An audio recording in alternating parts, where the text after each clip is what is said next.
క్రైస్తవులు ప్రవీణ్ పగడాల గారి మరణానికి ముందు చావ చచ్చిన క్రైస్తవంతో మౌనంగా ఉన్నారు.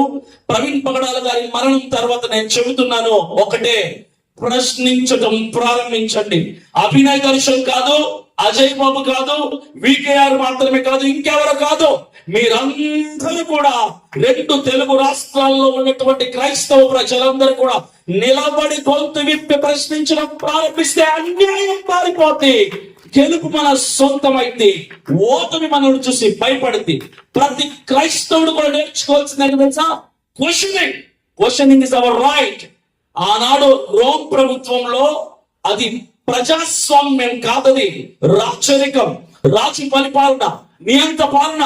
రాజు చెప్పిందే శాసనం, రాజు మాట్లాడిందే వేదం. కూర్చో అంటే కూర్చోవాలి, లే అంటే లేవాలి. ఇది భారతదేశం, ఇది నా దేశం, స్వతంత్ర భారతదేశం, ఇది ప్రజాస్వామ్యం.